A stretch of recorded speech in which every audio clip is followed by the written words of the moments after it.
We took 4 of the greatest provinces around and mixed them together in a pot. The feds were tarred and feathered, we kicked them out of town, and this is what we got. Welcome to British Saskatchewan, Alberta, Toba. We're mighty when we're drunk, mighty grumpy when we're sober. From the sea to the mountains to the aurora borealis. British Saskatchewan, Alberta, Toba. Uber Alice. Coming to you from the West Coast, this is Politicos. Today is February 8th, 2018, and this is episode 72. Politicos is not edge of the seat exciting, but we're exceptionally well informed, at least according to John Moxon at JWMox on Twitter. If you haven't already, please make sure to subscribe and leave a review wherever you found us. Follow us on Facebook and Twitter where we're at PoliticosPod, and support the show at patreon.com/Politicos. I'm Scott Belineboom. And I'm Ian Bushfield. We're looking for more local music to feature over the next few weeks, so if you know of any local artists or are one, tell them about us. On today's show, we have a ton of BC Poly content for you. One of those, we could do 3 episodes today, but we'll squeeze it all into an hour-ish.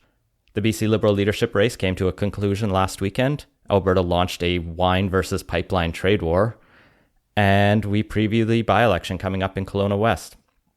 But first, as always, we have to thank our premier sponsors, Lindsay Teds and Blake Hodson, for helping make the show possible. And before we get into today's show, there's been some Canadian politics podcast drama. Canada Land launched a new politics podcast, Oppo, with Jen Gerson and Justin Ling. And oddly enough, Jesse Brown of Canada Land, in kind of yet another bad take, pitched as filling a niche, which is ironically quite full. And you can check out our long list of Canadian politics podcasts on our website. Yeah, he mentioned how there's no Chapo Trap House or Slate Stockpile or Crooked Media level Canadian politics podcast. And there are multiple dirtbag leftist podcasts that I listen to that are in that list. And there's us and there's other shows. So it was at least a good chance for all the other Canadian politics podcasts to get our name out there on Twitter, even though Oppo was on the top of the Canadian podcast charts because Canada Land has that much sway. No apology from him yet. He did actually retweet one of those podcasts with the links to more, so hopefully that helps. The other thing that happened this week was the think tank Macdonald Laurier Institute launched their own podcast, which they called Pod Keep Our Land Glorious and Free. And longtime listeners will know one of our good friends of the show is the podcast Pod Keep Our Land. Not Glorious and Free, I guess, with Patrick, Matthew, and Aaron. And we had Aaron on a couple weeks ago. And you'd think the people at Macdonald Laurier Institute could do a quick Google search to figure out if any other podcasts exist with the same name. It's okay. It's not like research is their thing. Patrick did end up emailing them to say, hey, about that. And they said sorry, and they've now changed their podcast to Pod Bless Canada, which, that's great. I did listen to it. If you're into neoliberalism, it's still probably pretty dry if you really want to find out about the debt wall in the 90s. But in all seriousness, I'm glad to see more Canadian politics podcasts, and we do maintain a list on our website, so the link for that will be in the show notes as always. Getting into segment 1, another Andrew at the helm. So, did you know that a Rhodes Scholar is now leader of the opposition? I'm only saying that because literally every single article has mentioned that, so I'm assuming this is critical information all British Columbians need to know. Are you talking about Dr. Lawyer Andrew Wilkinson? Yes. He's the next Gordon Campbell, if you haven't heard as well. That's the other thing I've heard bring up is the man is smart. And it's interesting because I saw someone share in a totally unrelated forum a Scientific American article about do smart leaders do worse? And it's actually pointing that maybe if you get above an IQ of 120 in business leadership, you actually perform worse, perhaps because people can't relate to you or things like that. But in any case, smart man Andrew Wilkinson is now leader of the BC Liberal Party after a 5 of 5 possible round ballot that you got to watch in person.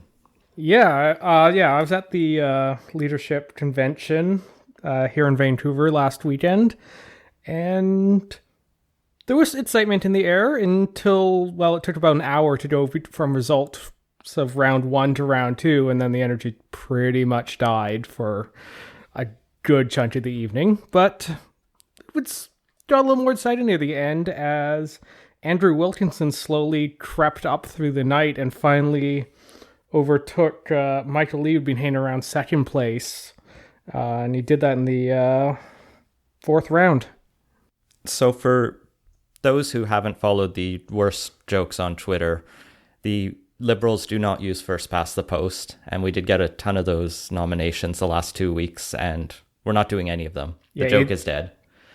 But the BC Liberals have this system of voting, which is like the federal Conservatives, where each constituency is worth 100 points based on how many votes happen in there. So if there are 90 Liberals, as there were in a couple ridings... They did the same as 9,000 votes in another riding. So some people had 13 times the vote strength as others because some of those Fraser Valley ridings were very dense with BC Liberals, and some of those downtown Vancouver ridings were not. Yeah, even PEI isn't skewed that much in terms of power votes. But the system does make sense for the broader electoral system we have, I think, at least that we have for now. It means that whoever wins can show a wide swath of support across the province. And that seems to have been the strategy that Wilkinson got through on. Yeah, interestingly, Wilkinson's top ridings, 9 of them were outside of Metro Vancouver, and his 10th one was his own riding in Vancouver. So, which, yeah, suggests that despite being kind of written off as, the urban Vancouverite candidate who, doesn't have much appeal, looks like he can play well in the rest of the province. So we haven't actually gone through the results, and we don't need to go point by point and round by round, but I think it's worth mentioning. You mentioned Andrew Wilkinson jumping over Michael Lee, but that first round was the most interesting because you had Diane Watts with a healthy lead-ish over Michael Lee of a couple hundred points, and then you had Andrew Wilkinson, Todd Stone, and Mike DeYoung all separated by about 100 of 1,600 points. So they were all within about a percentage point or two in the chance of winning. And Sam Sullivan was down there with 2% of the points. But yeah, it was a fully 158. He admitted on his interview with Vancouver is Awesome's podcast that he was on this week that he wasn't really in it to win. And he recorded that interview before the race results were announced. Yeah, if he was in it to win it, he probably wouldn't have come out against the minimum wage. He wasn't against it. He just wanted not as many people to be paid it. Wilkinson did manage to edge out Todd Stone and Mike DeYoung, and I egged Stephen Carter, who was the strategist for Mike DeYoung's campaign, for that. But realistically, they were close enough that winning a few more votes here or there could have changed this entire first round entirely, in which case I think any of those 3 people could have still been leader, because the prediction that it was a anyone but Diane Watts vote in the end was the best one. Because Diane Watts picked up a few points through the second choice and third choice ballots, but it was really just Andrew Wilkinson who was able to climb up with, I guess, the establishment. We like the BC Liberals as they are. It was just Christy Clark was the wrong person to do it. And we just forgot how to be Gordon Campbell. And so they found the most Gordon Campbell guy they could. Wilkinson has also been compared to Monty Burns, I've seen, and the Bond villain Blofeld. So for the data analysis, the BC Liberals were helpful enough to actually release the raw votes in each of the constituencies, which Kwantlen data scientist Chad Skelton, who we have to get on the podcast at some point, crunched very thoroughly and in every possible way and transcribed into a Google spreadsheet, which we'll put on the show notes, all the different variations and charts that you could imagine. So he shows that Michael Lee actually had the most raw votes. So in a first past the post system, he would have been the leader. But that makes sense when Lee had bragged that he signed up the most people. And what was also interesting there is Andrew Wilkinson had the second fewest first round votes. He was well ahead of Sam Sullivan, and he was just a dozen votes or so behind Mike DeYoung. But that shows he just had the most efficient votes, I guess. He had them exactly where he needed them. Yeah, his strategy worked out well and was not necessarily apparent. I think his victory took a fair number of people by surprise. I know a couple of people who worked on his campaign, and they were all, oh yeah, no, we're good. We're good. Even during the early rounds of counting where he wasn't looking so hot. But yeah, I think they had just a well-executed campaign on there that was able to capture those second and third choice votes that were really critical. Well, Wilkinson was the one who went out actively with Mike DeYoung and said, we are going to put each other's people as second, and all of our voters should vote the other guy. And that would have worked for Mike DeYoung if he had placed a bit ahead. But again, didn't quite make that in the end. So Wilkinson had his strength, like you mentioned, outside Vancouver. He had tons of support in the Kootenays, Okanagan, and even around the Coquitlam Maple Ridge area. Really diverse set of ridings. Diane Watts, unsurprisingly, had a lot of support in Surrey and Metro Vancouver. Don't say. I think it was her 17th most successful riding, was the first one to be outside Vancouver. Michael Lee similarly was concentrated in Richmond, Surrey, Burnaby, and Vancouver suburbs. Todd Stone was super popular in Kamloops, where he's an MLA, and a lot of other interior ridings. Otherwise, there were 30,000 votes cast, and interestingly, Skelton found that by the last round, 7,000 people just didn't fill out their ballots. So there were quite a few people voting who went, I don't like enough of these people to finish ranking. Yeah, because it was a rain ballot. You only have to rank as many people as you feel like. So yeah, plenty of people didn't end up putting them all down. I know people who put everyone but Diane Watts on their ballot. Which, when you have 6 people, putting a 6th person doesn't matter.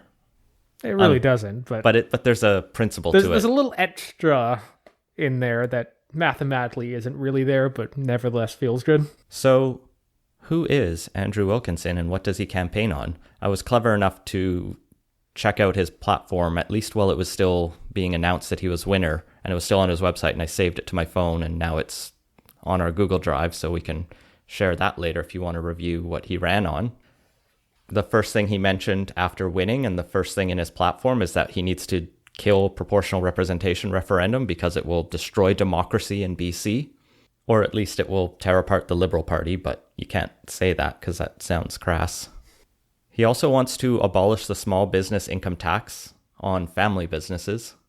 I don't know if he considers small businesses and small family businesses separate categories. It was unclear. Yeah, it's not very clear on that. It's also not a great policy. We should just have one business tax rate. We shouldn't be trying to have different levels of it, because we want our small businesses to become large businesses. And well, if you jack up their tax rate when they do, there's some disincentives there. You say that now, but when we incorporate Politicoast, it might change. I don't think this is going to be a family business, so we might not get that tax rate. Well, the small business tax rate's only 2% right now, so going from 2% to 0 does cost you some money, which he is going to pay for through the carbon tax, because that'll be revenue neutral again. He, I think you'll like, is really big on really redoing the planning situations for urban development and making sure we can get zoning through. Yeah, quite like that. He wants timely, reliable, and transparent land use planning in BC, which is good because none of those adjectives currently describe our land use policies. Pretty much everything on his housing platform comes down on the supply side, as if you want to frame the debate as simply as that. But he has more things in there about making sure we can build more around transit lines. Yeah, and there's some good stuff in there. I'd love to see a BC version of California's SB 827, which is currently before the state Senate there. Then that's, if it passes, would basically gut the ability of local governments to say, that $1 billion transit infrastructure, we're not actually going to put anything near it or allow any people to live near it. He's big on LNG as well throughout here, and one of the few times he mentions First Nations or Indigenous people is he wants to continue and build partnerships with the many First Nation champions of LNG, but he doesn't really mention the First Nations groups that oppose them. I guess he will just pick sides, which is fine as long as you're upfront about it. I mean, he's going to be called a dick for it, but that doesn't seem to concern him with the approach he's taken. He is big on privatizing our liquor distribution system by first selling government-owned liquor stores with employees getting the first right to purchase them, I guess in a cooperative setting. And he also wants private liquor stores to be able to sell to restaurants. And he literally says, as a first step to full privatization. So I imagine he's pulling apart BC liquor control and letting it go. Yeah, which, is not the worst idea, and like some of our liquor stuff's a little nuts, and there's no reason why the government needs to be in the business of retail. Like, retail is one of those things the market actually does quite well, and we don't really need the government to step in, and you avoid the really dumb situation like what happened, 2 weeks ago now with the raids on the whiskey places because they couldn't import it through the government own distribution branch because the orders were too small. But jumping ahead, then we couldn't ban all Alberta craft beer from coming into BC if we wanted to start a different trade war. Still not see the downside here. He has some policies that are a little less developed, like reducing overdose deaths by 50% in the first 2 years, which, that'd be great. Tell me how. He literally just says that. Well, if we outlaw overdose deaths. But only half of them. Like, if you're going to throw numbers out there, why not get rid of all overdose deaths? Why not shoot for the stars? The one thing I did like, even though I'll make fun, is he did have a whole section in there on #MeToo, and he talked a lot about sort of gender equality things. He did point out that he would want to keep a gender-balanced cabinet, keep boards of crown corporations and health authorities balanced. His campaign was headed by a woman, Katie Merrifield, who will hopefully get on the show to find out what she did right to win this. He also wants to extend some of the sexual violence and misconduct policies across the public sector and have this women's advisory council to try and tackle harassment within the public sector. So I think that's all a good step, especially capturing the zeitgeist of the moment and some of the stuff we've been talking about. And he had this, I think, in there before the scandal started hitting the other PC parties. So it's not a PC party. It's the Liberals. That's fair. That's true. That all said, I found the approach he took to Diane Watson, one of the debates, a bit more needlessly vicious. And maybe that's just him personally. And I don't think it was he can be a scrapper. Yeah. And the thing he said about the NDP after he won was he wants to put questions to them that make their skin crawl, which is just a weird turn of phrase. So he's a mixed bag of flies, I guess, to use a weird turn of phrase that a physics professor used to use in one of my classes. That said, his policy document is pretty blank on anything like the foreign buyers tax, which was a BC Liberal policy. Yeah, I mean, it hasn't done a huge amount in the, year and a half since we've got it. Yeah, he could say whether he wants to keep it or get rid of it. He, like I said, doesn't have a ton else on Indigenous issues. He does mention the need to improve education rates and foster care systems, but he doesn't really approach reconciliation as a whole or UNDRIP or some of these larger issues, but that's his choice again. His education section I also found pretty thin. He recognizes that the court has told him the BC government needs to put more money in, but his other policies are kind of boutique. There's junior kindergarten, tax deduction for tutoring, and computer literacy emphasis, which is fine. But we have a district, North Okanagan Shuswap, that's hiring unqualified teachers because they can't find qualified, fully certified teachers right now. And this is a scandal for teachers in the BCTF because we want people with proper certifications to be teaching in our schools. So attached to that, they're just not great ways to, get stuff done. It will help middle class and upper class parents who are the only people who actually hire tutors. Yeah, but probably that's if they claim it and however that goes. To just be yet another thing clogging up the tax code that 5 people use because nobody ever checks the box because everyone forgets about it. There's not much else on there on other taxes though. He doesn't say what the income tax rate should do. He doesn't go into Sam Sullivan's dangerous territory of a harmonized sales tax again.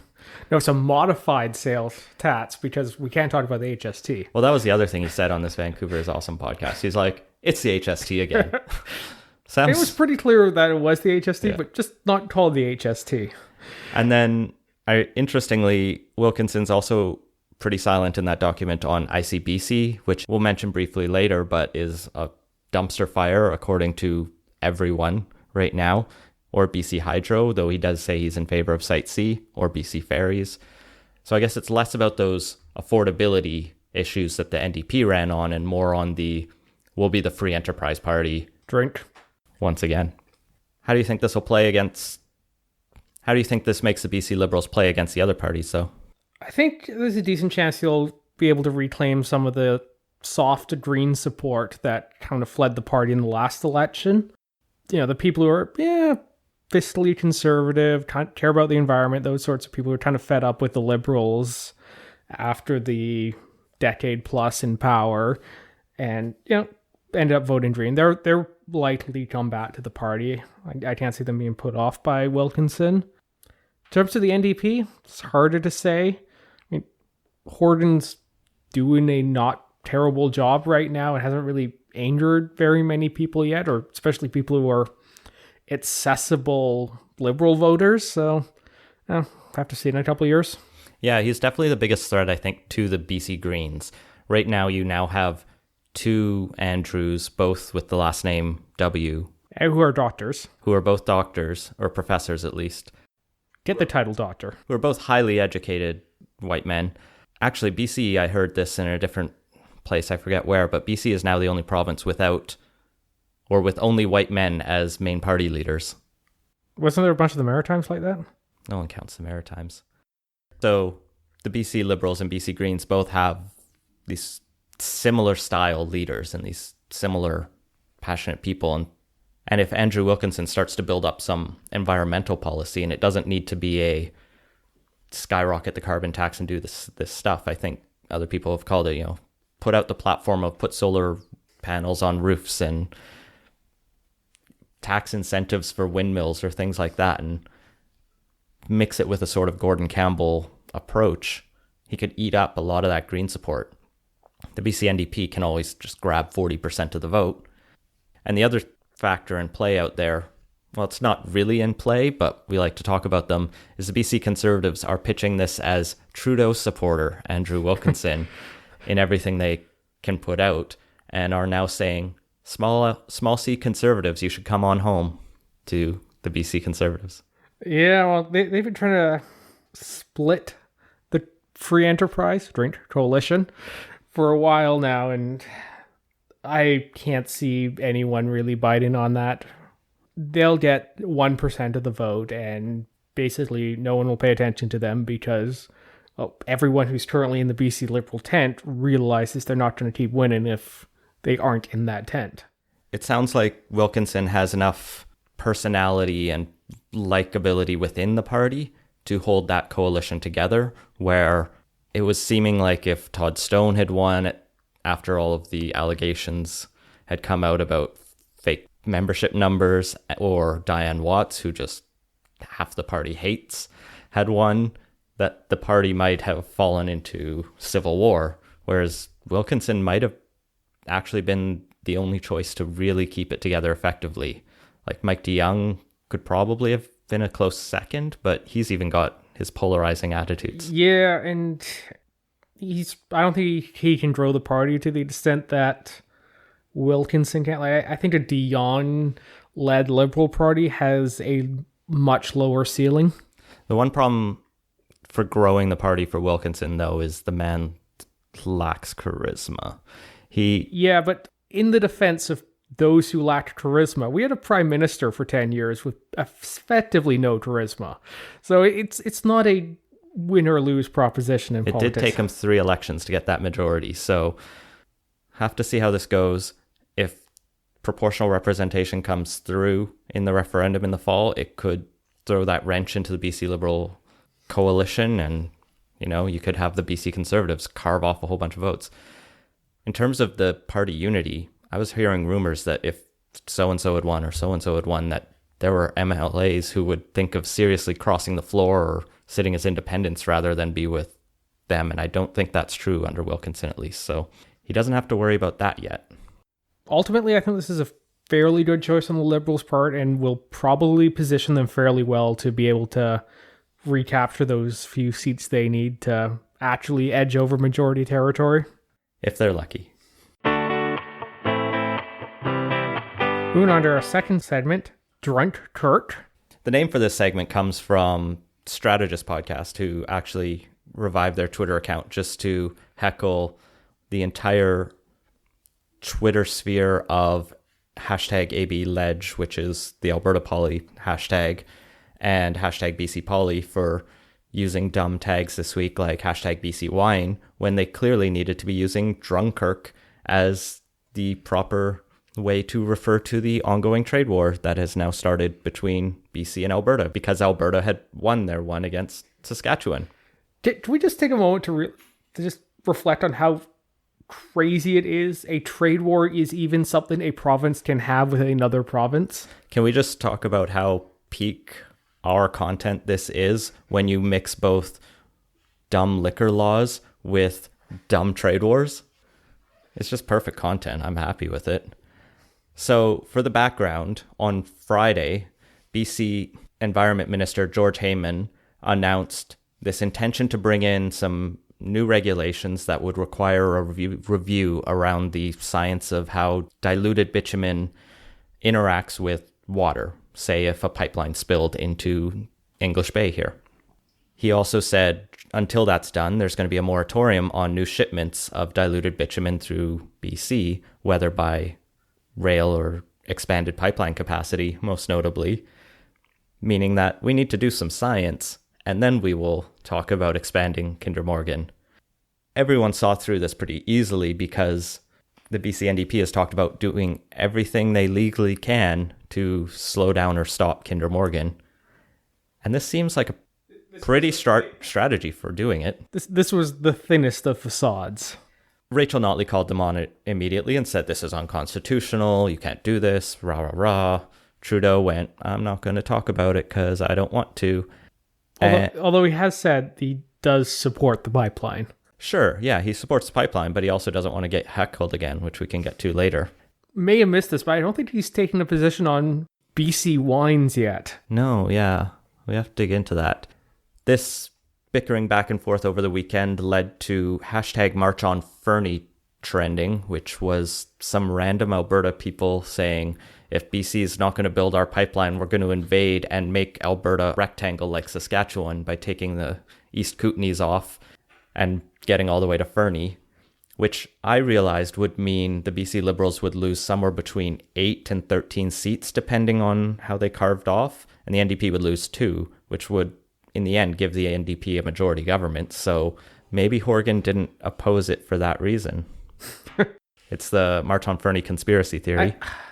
I feel like losing a chunk of your province probably negatively hurts your re-election prospects. Yeah, especially the places with the good skiing. I mean, we'd still have Whistler, but we might be able to keep Sun Peaks depending on which side of Kamloops goes, but we'd lose all the Okanagan, all the Kicking Horse and Panorama and some of those things out there. So, and honestly, BC without the ski, like, what's the point of that?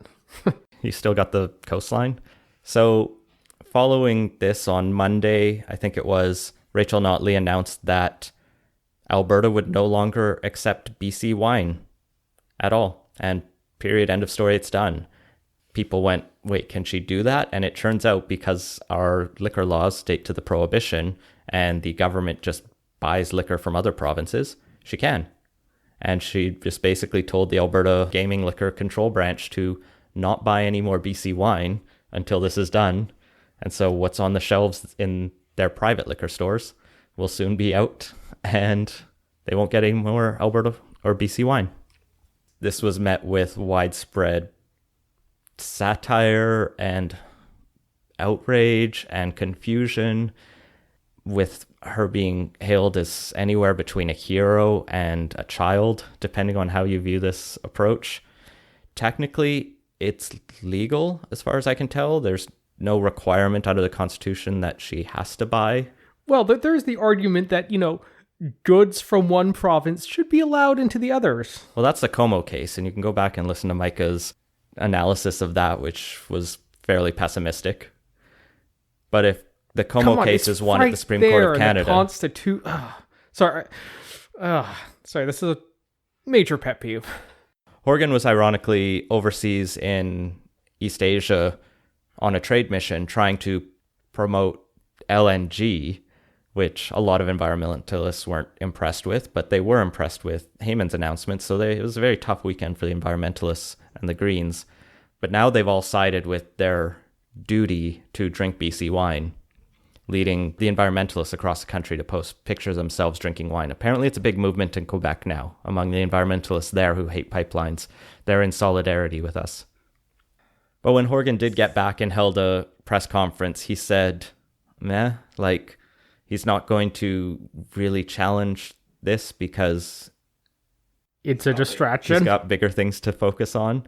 He says that's annoying, but I'm going to stand. He also said he'd stand up for BC wine, but he also wouldn't challenge it. So it was a bit of both sides. Well, trade wars are just one of those things where everybody loses, and it's largely a case of, well, I'll hurt my people in the hopes that your people might also kind of get hurt a bit too, but it's a self-hostage situation is what most trade wars are. We won't be banning Alberta beef. We won't be banning the stampede, I guess, or wheat or barley or the other things that come out of Alberta. Cowboy hats. I grew up in Alberta. I can make these jokes.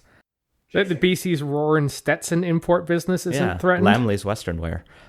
Jason Kenney and the Conservative Part of Canada are livid, and Kenney thinks Notley should be suing over, the BC NDP's policy isn't in place yet, so there's nothing to actually sue, but they've already started creating legal arguments about the specific sections of the Constitution they need to file injunctions on. It's great. I think this is one of those situations where all of the political incentives for John Horgan are to keep doing what he's doing, and all the political incentives for Rachel Notley are to keep doing what she's doing. But the broader let's make Canada work incentives don't play into anyone's hand. Except maybe Trudeau's. Maybe into Trudeau's, but he also probably just wants to stay out of the way because it's a mud fight that he doesn't want to get in the middle of. Yeah, it's a bit of a Kobayashi Maru for... A Trudeau getting credit for a pipeline in Alberta is probably never going to happen, even though he is killing the National Energy Board, which we'll get to, but it's been a fun week. Yeah, I've seen a bunch of people say some version of, this is, why can't they just talk it? This is a misunderstanding sort of thing. It's a failure to communicate. No, it isn't. It's a case of the incentives are such that fighting this thing makes more sense for both sides. And they have communicated. They have been on the phone and talked to each other, and they're probably realistically pretty pleasant conversations where they're like, yeah, sorry about this, John. Yeah, sorry, Rachel. You know how we're still friends? Yeah, we're still friends. All right, I'm going to go scream at you some more. And it goes on and on. So the incentives are what they are in Alberta, and pipelines are this sacred cow of politics there that if you aren't in favor of them, you're going to be run out of the province, essentially. Well, it's no politician in any province is going to be against that province's largest industry. It's just not going to happen. You'll never see an Ontario premier say, we're going to shut down manufacturing. It's just not going to happen. But there is this space, I think, within the Alberta left, or maybe it's just because I know too many people who live in Edmonton, which is a very NDP probably thing. That. But she could start to create, and needed to realistically, as soon as she got in, start to create space for more than just oil, because Alberta needs to do that anyway. Alberta needs to diversify its economy and create more industry so it can get out of these stupid boom-bust oil cycles, because eventually either they're going to run out of oil, or more realistically, the rest of the world will have moved on. And the argument for this pipeline is to get more oil to market before that happens. But putting more oil on the market will also drive prices down because supply goes up, which then hurts the ability to pull it out, because oil right now is not expensive enough to pull it out of the tar sands or the oil sands, whatever you want to call it. So it's this situation that doesn't really make sense when you look at it at a bigger scale, I think. But then you're against jobs if you suggest maybe there's a way forward without building this new pipeline. Yeah, the thing about diversifying Alberta's economy is it's easier said than done. What does Alberta diversify into? It's too far away from any major market and landlocked to do manufacturing. Why would you live in, cold, snowy Alberta when there's nice coastal areas that don't get covered in snow if you're going to start a tech company? Like, there's just a... But the snow keeps your computers cold half the year, and then they're like 30 degrees in the summer because of climate change. Yeah, so it probably comes out in the wash, and I think electricity's cheaper out here anyway.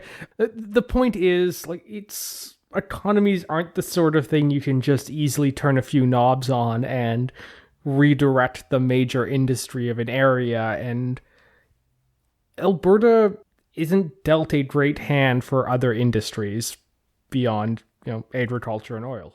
They have a good amount of wind, which if they wanted to really, and they are putting some effort into wind generation. We talked with Dan Vinelovich about the wind farms they're starting to put up at a pretty good rate. And that's the sort of Green Party dream of let's have everyone building wind farms like they do in Germany. So there's options. And it's not that you need to actually be successful. It's politics, right? You just need to get the rhetoric and paint the picture and get people to buy into it. But that's a lot of work. Well, versus banning BC wine is apparently the easiest thing. Well, you actually do have to get it to work if you want to shift where the jobs are far enough that not championing oil all the time is actually a viable political strategy. You have to get it to work if you want to get reelected again. Which I believe Notley does. So how do we get out of this? What's the end of this standoff? Everyone grows the fuck up and starts behaving like adults and ends this dumb trade war? No, that's not going to happen. The federal government comes down and says, no, this is a federation where actually you just have to let each other's products into each other's provinces, like the fucking Constitution says. No, we're also not going to see that happen. We're probably going to see this pushed to the edge of a court case. And you're mentioning the Constitution. There is also the New West Free Trade Partnership. I forget the exact name of it, but it's the Western Canada, the 4 provinces trade agreement. And there's the Canada Free Trade Agreement. I think both of those actually exempt liquor. Definitely the Canada one had exemptions. But the spirit is there. Yeah, I actually get the sense that the New West Partnership was a lot more enthusiastic when it was 3 center-right governments. But they did get Manitoba's NDP onto it, and they're not against it. They were threatening to invoke these things against Saskatchewan. So I think it will come to more. This isn't going to end this week. We're going to see more people really do dumb pictures of themselves with wine. Oh yeah, I'm going to a winery this weekend. I'm definitely taking pictures of wine and we would be drinking BC wine right now if I'd gone and picked some up, but I only have 1 bottle in my fridge right now, and I'm not getting the nice stuff from downstairs for podcasting. But yeah, I'm sure we'll see something drawn pretty close to court before anyone blinks.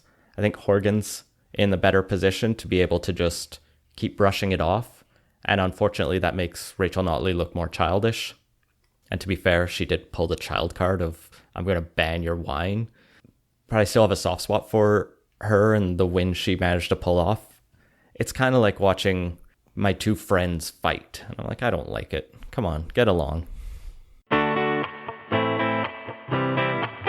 That seems like good enough place to transition into segment 3, wine countries voting. Ironically enough, while BC wines are being banned in Alberta, Kelowna West goes to the polls on Wednesday, Valentine's Day. And Kelowna West is probably the highest concentration of wineries in the province per her constituency. And one of the candidates, BC Liberal Ben Stewart, owns a winery, Quailsgate, one of the biggest, and is largely expected to win. But how do you think this by-election's shaping up? Especially win. I could say a lot more about it. It's Kelowna West. It's going Liberal.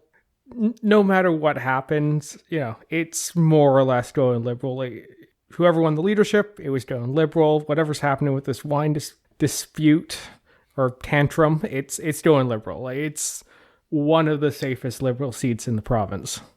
Yeah, Martin Brown had a piece in the Georgia Straight trying to get under the Liberals' skins because since he left the BC Liberals, that's all he does now.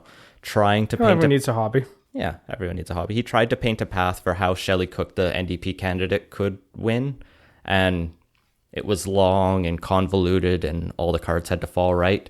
But I think the attack on small business by an NDP government, even though it's a different NDP government, still plays into his hand. Shelley Cook seems like a great candidate for the NDP. As we've mentioned before, former executive director of the John Howard Society and has run for them in the past. We did get an email from Clayton Wellwood, the leader of the Libertarians, mentioning their candidate, And past guest. Kyle Geronizzo. His pitch is mostly around privatizing ICBC as the way to clean up the mess there. And the BC Conservatives candidate, Mark Thompson, is pitching the same kind of idea of turning ICBC into a cooperative, though, and then opening up insurance to a private market. It's a real conservative thing, is go co-op. Yeah. The Libertarians, Kyle, his profile on Facebook at least says, and his Facebook page, I wasn't stalking him personally, says he's studied electronics, philosophy, and psychology. He's a furniture expert right now, and notes that he's always a tinkerer. He uses the word tinkerer. He really just thinks BC needs different options, so he's trying to give that out there. And the Conservatives have a former Saskatoon councillor, but he's moved to BC a few years ago. Like many people decided, I guess, to settle in the Okanagan to probably just enjoy better climate than Saskatchewan, let's say. And of course, the other candidate in this race is Robert Stupka from the BC Greens, who's a professional engineer and sustainability expert. The one path that I did see for the Liberals to lose was a low turnout situation, one where they just aren't motivated or don't care. And the only thing that's initially looking that way is I did find the advance ballot numbers for the first day of voting. And in the election, that first day of voting was about 2,200 ballots cast. In the 2013 by-election, where Christy Clark was first elected there were 2,000 ballots cast on that first day. But this year, there was only 842. So maybe it's down by half or more. Maybe it was just late January, early February in Kelowna, and people didn't feel like going to the polls. And it's hard to say that the people who are going are BC NDP supporters or BC Greens. It's still a stretch. Yeah, if you're the BC one of the 5 BC NDP people living in that riding, are you there really were 3,000. Are you really gonna make a point to go out to advance polling? Maybe, but there just isn't a lot going on, especially when you're when you're in government, which is generally even harder to win a by-election during. So it's something, but I probably wouldn't read too much into it. So will Ben Stewart get over 50% of the vote? I think so. The other thing to watch for in this, and by-elections are sometimes bellwethers of what's to come and other times just less connected, but do you think the Greens will be able to push into second in this? I know the Greens are really pushing hard in the Okanagan, and I've seen some of them really trying to showcase how well they did, particularly in the last election in some of the Kelowna area and Penticton riding. You get enough of those hippies and small business types. Yeah, I think there's a chance they can edge up to second place on this, but it's maybe a 40% chance. All right, we'll just have to run this election at least 5 times. It's one of the more common ridings to run a by-election in recent BC history. So. Well, and if Diane Watts had won, she'd need a seat somewhere. Moving on to Quit Tate, it's been a raft of announcements from the BC government, which is not coincidentally timed to fall right after the BC Liberals announced their new leader. It's almost like they want to suck all of the air out of the media cycle to talk about everything except Andrew Wilkinson.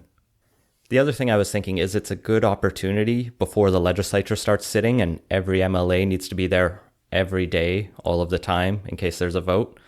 So the MLAs who want to go and do a announcement at JJ Bean in North Van can do that. But next week, once the legislature's sitting, they all need to get back to legislative work. So first thing that came out was the government's added a bit more detail to how it's going to manage the sale of legal cannabis in BC. I think they'd announced before that the age would be 19, but they've also added that adults will only be able to carry up to 30 grams.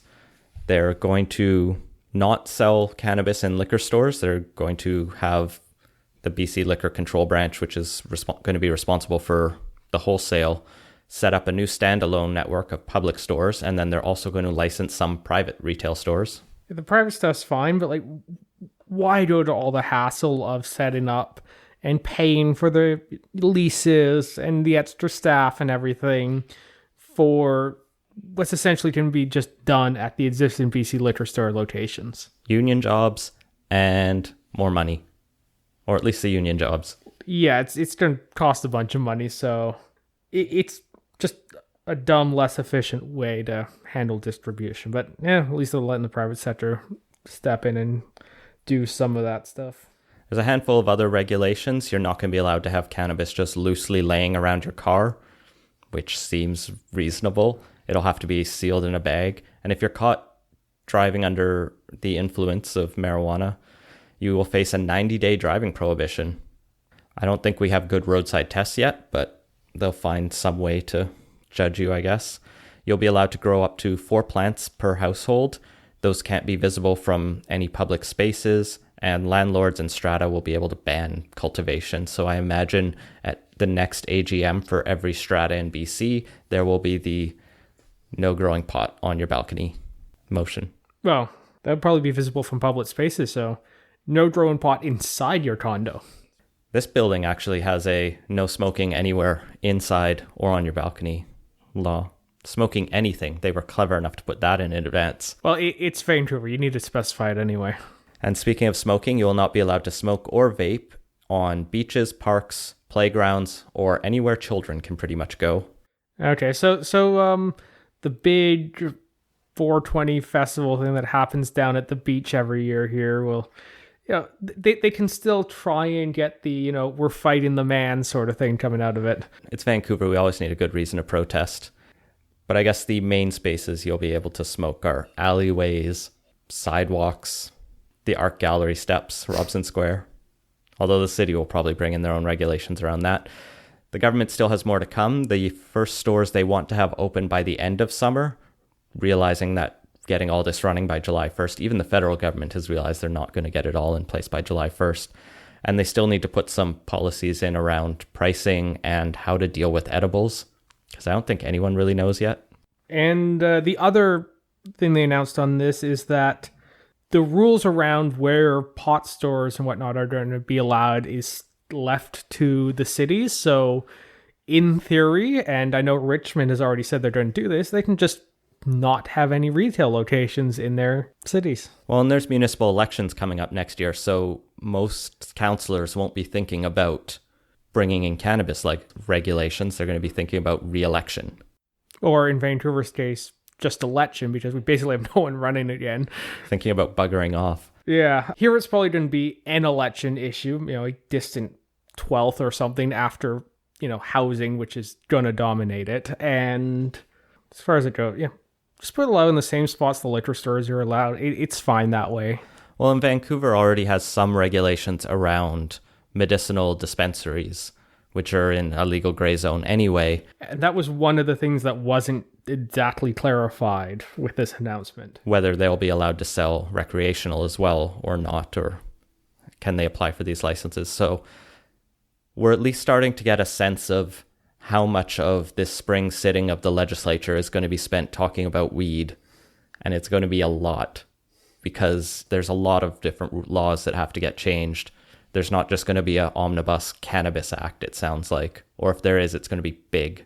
And a lot of people have really strong opinions about this. Like, the cannabis activists are already upset about the Liquor Control Board is going to be wholesaling it because they want to sell it out of their van still. essentially. Yeah, I wonder if we'll see Watermelon take another run for city council on a more weed stores everywhere platform. We will definitely be following that when it happens. One of the other announcements this week was some of the changes to how ICBC will stop being a dumpster fire. We'll refer you over to Pod Keep Our Land because they spent more time on this than we feel like and covered it fairly well. So do listen to their analysis. Basically some caps on soft tissue damage that are supposed to save $1 billion. That would mostly make up the $1.3 billion deficit. Another announcement that came out, Airbnb is now going to be taxed by the provincial government and possibly the municipalities. The BC government's going to be collecting an 8% sales tax, and municipalities can go up to an additional 3% on that. So, yeah, it's kind of brings it fairly close to the hotel tax, which I believe is 10%. This is basically the floor of what they can or should do as a province. In terms of regulating Airbnbs, the province has, I believe, things in its toolkit it could do, but at the very least... Accommodations are, I believe, a provincial responsibility, and anything the city's doing it are just delegated provincial powers. And so the minimum they should at least be doing is business that happens in this province, like goods and services that are exchanged, should pay a bit of the sales tax. That's what a sales tax is about. So, good. This felt like a somewhat hyped announcement that they had the executive of Airbnb there to talk about it.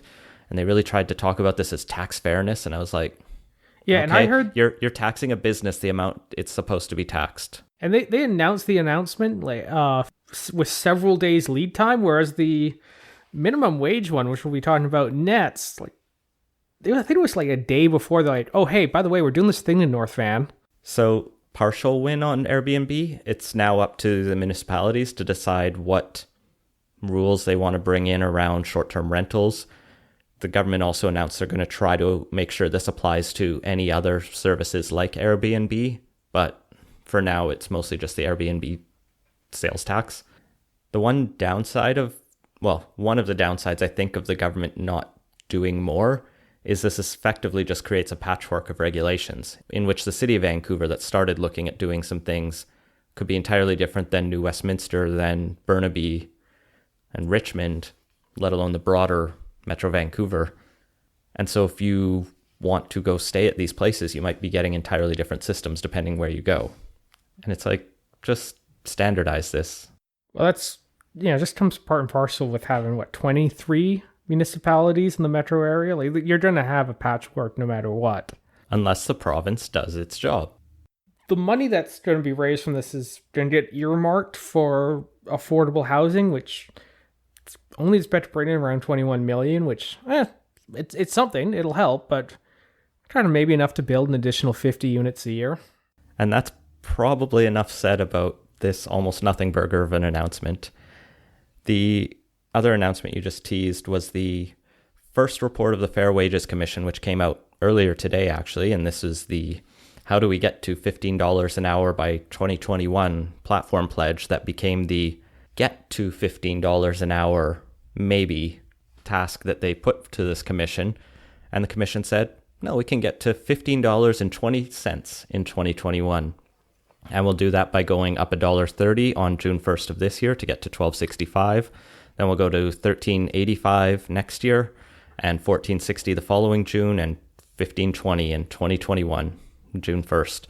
So a few months behind Ontario and Alberta, who are moving there much quicker, but we'll get our $15 minimum wage. And they even said, if the economy's looking great, we could have 15 to 20 cents more on that. So maybe a $15.40 minimum wage. Better than that, though, I think, is they did recommend once we hit that, creating a permanent commission to continually review the low wage market and recommend further increases, ideally tied to, and they even mentioned the consumer price index or some other economic indicator, like we talked with Kevin Milligan. And that's better than having to refight this in the political arena every few years. The report, which we'll link in the show notes, had a good graph of all of the times it had been increased since the late 1980s. And there are notable gaps when I think either the BC NDP wasn't in power or there wasn't an election coming up.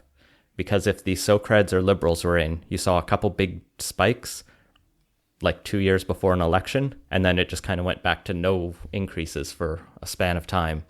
And I think there was a big spike the first year the NDP got in, or it might have been the election to try to stave off a NDP victory. But it really emphasized how partisan and political the minimum wage has been over the last 30 years. And hopefully this pathway, which seemed fairly uncontroversial, helps get things forward towards a less partisan minimum wage. So the commission's still working on a bit more. It's got another report coming out in March for the 5 groups of people who have what's called the alternative minimum wage. So this is servers, farm workers, and others who get a lower than the minimum wage. I don't know what that'll come out with. I'm hoping it'll abolish them and try to move them up to one standard rate, because that's just me and what I would want to see. And maybe we could even move to a society that gets rid of tipping, because that's just a stupid practice we can rant about later. It's terrible. There's a couple of Planet Money episodes on this, I think, and we're free to nom. Anyway, it's been covered by other podcasts, but yeah, it's a terrible system. And then finally, doesn't do feedback on customer service very well. Promotes unconscious biases or overt biases in many cases, where you are racist and you tip people of color less.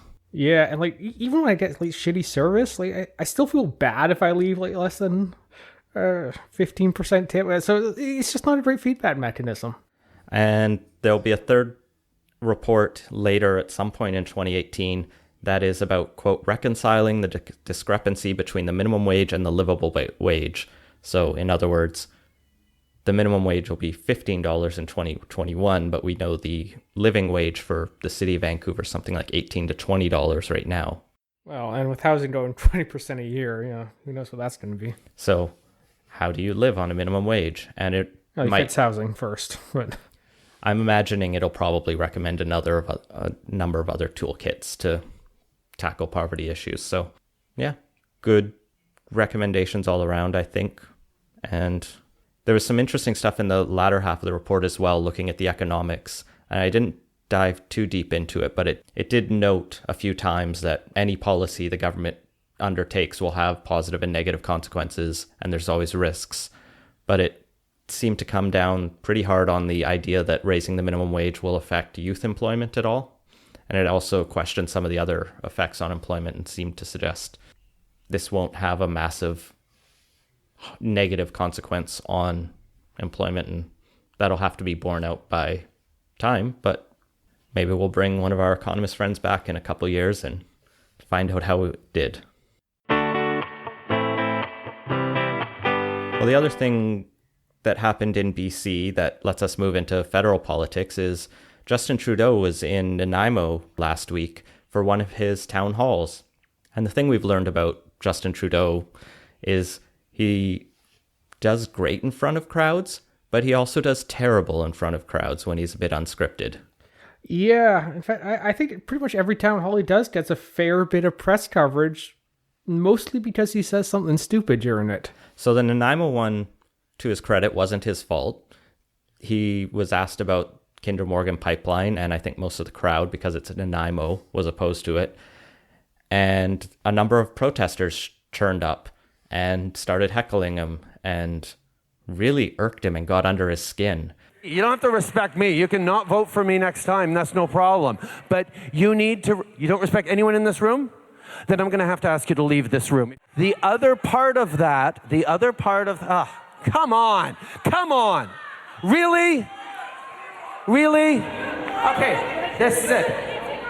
Will you please respect the people in this room? Will you please respect the people in this room? Will you please respect the people in this room? No, then please leave. If you're not going to respect the people in this room, you need to leave. That's the rule. Sorry. Show of hands. Who thinks it's time for these people to leave? Okay. Please remove her.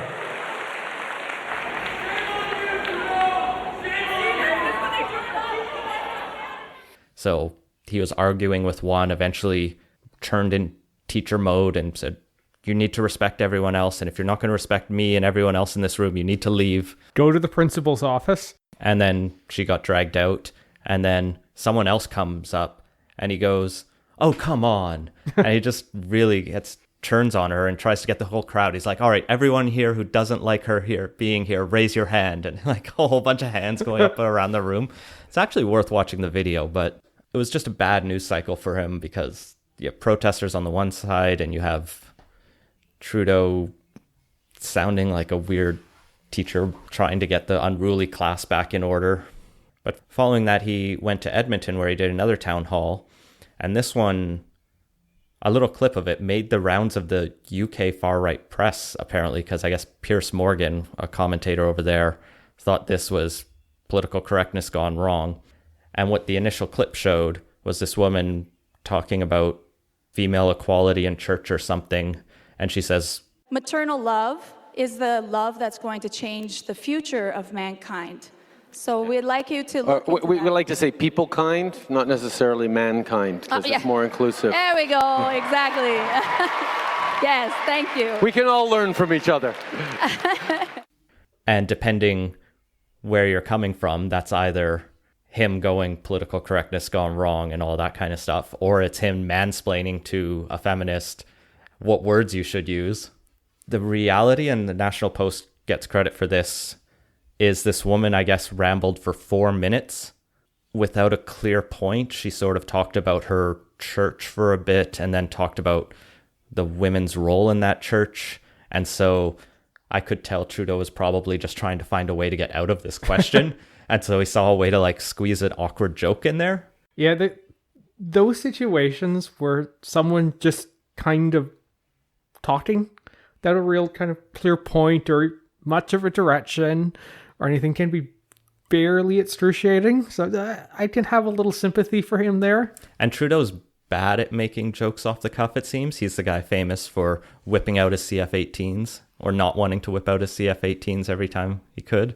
And people kind seems to fall into that, especially because, as the National Post points out, there are better words than people kind, which is not actually a word, like humankind or even just humanity. Humanity is a word. You can just say, we're in it for all of humanity, and it actually sounds better.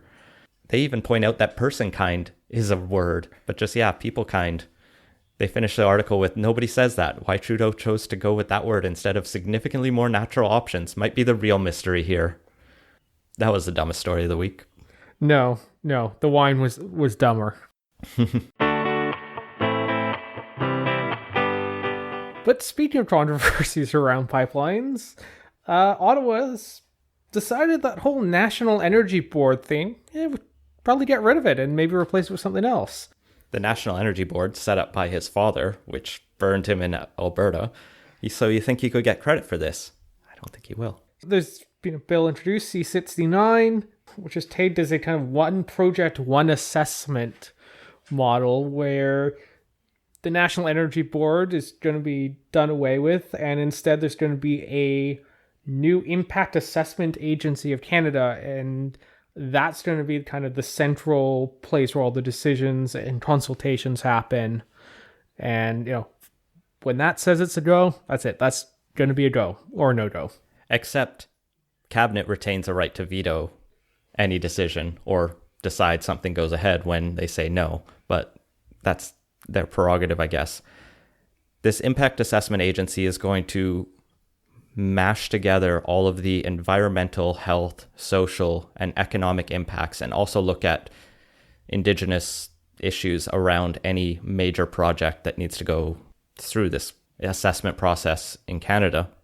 And that centralization has a lot of environmentalists nervous because, realistically, it's fewer places to clog up the pipes, as it were.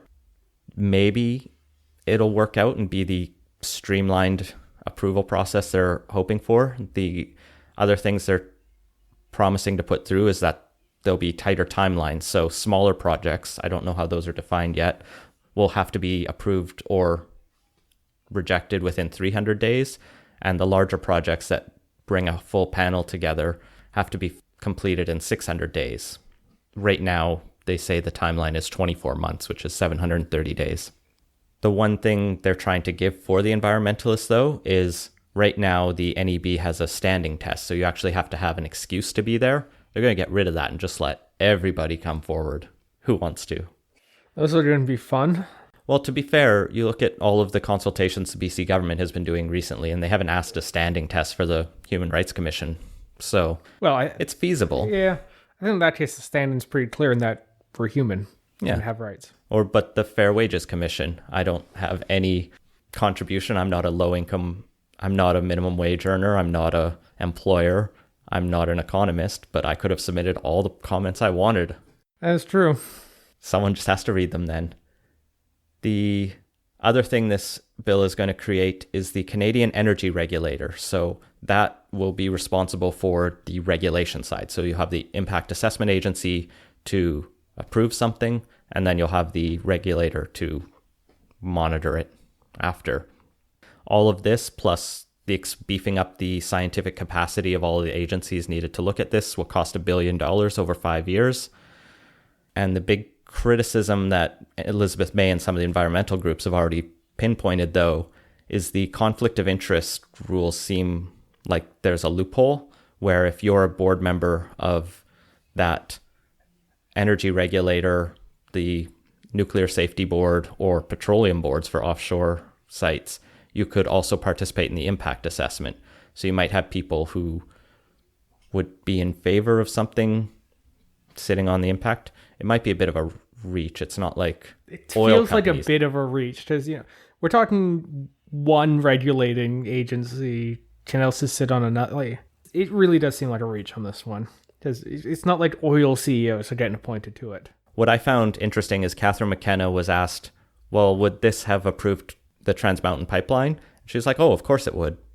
Which I get that they're in favor of the pipeline, but if you want your review process to have legitimacy, I feel like you can't prejudge it like that, even if you had a different process, but which you criticized as illegitimate. Approve it. Yeah, if you're gonna do that, just say the one that's already been approved is already going to be. It's for projects from this point onward. Yeah. Whatever. This one's a done deal. We're moving on and making it better in the future. So this bill is 340 pages, so I'm sure there's lots of other things in there that both industry side and environmentalist sides will pull out as great parts or terrible parts. But it is a very comprehensive overhaul of Canada's environmental regulation system, which the Liberals, to their credit, promised to change. So after just over 2 years, they're finally getting around to it. Never minding that the systems they said were broken had already approved the pipelines they said needed to be reviewed. Well, and finally, Canada's in hot water around overseas arms sales again, as it looks like we've finally put the brakes on selling weapons to Saudi Arabia, only to be caught selling helicopters to the Philippines' Rodrigo Duterte, who famously said he likes throwing people out of helicopters. Specifically, he said, if you are corrupt, I will fetch you with a helicopter and I will throw you out on the way to Manila. I have done that before. Why should I not do it again? And here's Canada selling 16 Bell 412 helicopters, which would be built in Quebec, for $233 million to his military. So, yeah, there's now a risk of Canadian-supplied helo defenestrators. Ottawa has promised to review this deal and maybe put the stops to this, but they did talk about how they were going to review the sale of light armored vehicles to the Saudis, only to have later been shown by the Globe and Mail to have signed off on it after the point of no return. The government's announcement on January 25th around Saudi Arabia was that they had put a pause on further arms exports and were launching a probe. And this week, Chrystia Freeland said that the probe has so far found no evidence of Saudis using light armored vehicles against the Shiite minority in their country, which I think conflicts with some of the Globe and Mail's coverage in the past, showing quite the opposite. But it's very awkward for a government, and Trudeau himself, who, when he was in the Philippines, criticized Duterte to his face for human rights abuses, to now be shown selling military equipment to that country. Yeah. I guess in a way it's slightly better than the light armored vehicles in that these are utility helicopters. But yeah, it's still not a great thing either way. Apparently you can still use them as a weapon if you literally throw people out of them. Yes. And you can't mount guns on it. I mean, we mount them on our versions. I'm sure you'll also appreciate the irony of us being able to sell other countries' military equipment easier than we can get our own, especially evil countries. Yeah. We approved these sales in, matter of months at most? It only takes like 20 years to buy a helicopter in Canada. Maybe Bell has already built these 16 helicopters for the Philippines, and we could just use them instead of fighter jets, because realistically, we don't really need fighter jets. You kind of need fighter jets. No, didn't you read Scott Gilmore's piece in Maclean's? We should just get rid of the military and stop kidding ourselves. There's a little tongue-in-cheek in that we should actually be serious about funding it, but... Well, you know what? Scott Gilmore's tongue-in-cheek is a leftist wet dream, so it works out. Just a quick update after we finished recording, and just this morning, Filipino President Rodrigo Duterte announced that he was cancelling the order of Canadian Bell helicopters following Canada's announcement that we'd be reviewing it. So it looks like the story is moot for now. Canada's going to continue to review what was going to happen with these helicopters, but looks like the deal is dead in the water. Can do that by boycotting BC wine. We stand with our wine industry. It is a quality product, and I know anecdotally. Well, to kick off our best of #BC Poly, I want to pick up a tweet that's not in BC Poly, but it follows the Saudi arms deal story. And this comes from @Matthias. Journalist, Mr. Trudeau, what do you have to say about Saudi Arabia using Canadian weapons to kill civilians in Yemen? Trudeau, Yemen? I prefer that we say ya person. Liberals, OMG woke bay. But in the BC Poly category, we did have a ton of nominations this week, so thanks to everyone who sent things in, and please keep sending them in the future. We couldn't fit them all in this week, so we'll go through what we thought were the best, but do send more in the future, so we always have more content rather than less. Yeah. First up, friend of the podcast, David Mostrop, during the excruciatingly long time between the first and second round results in the leadership convention this weekend, asked, did someone triple delete the results? Other friend of the pod, It's Ryan Clayton, tweeted just after the results, the good news is if Ben Stewart wins, he'll be allowed to keep his seat this time. #BC Poly, #KLW votes. And that one was nominated by fellow Green James Marshall @JamesBCGreens. And of course, the wine war got a bunch of mentions. So in response to one of the multitude of selfies that were taken with BC wine, this one being Andrew Weaver's, Kit's Fuel replied to it with, no Quailsgate though, I see. Notable because Ben Stewart, the candidate in Kelowna West, is the owner of Quailsgate. And you can follow him at Kit's Fuel. That's KITZFUHEL. And the last one I pulled out was sort of unrelated to everything else. There were a ton of good tweets around the wine war and around #MarchOnFernie. But Robson Fletcher @CBC Fletch was watching one of John Horgan's press conferences. And he said, I had to triple check the tape, but yeah, that's what he said and must have misspoke. #ABLedge, #BC Poly, and there's a video attached where Horgan says, I have to say that I do not believe that the actions of the government of British Columbia are consistent with trade agreements that we've signed. Make sure to nominate more great tweets for next week's show by using the #BestofBCPoly. And that has been Politicoast. Find links to the stories we mentioned in the show notes at politicoast.ca. Make sure to subscribe wherever you listen to podcasts and follow us on Facebook and Twitter @PoliticoastPod.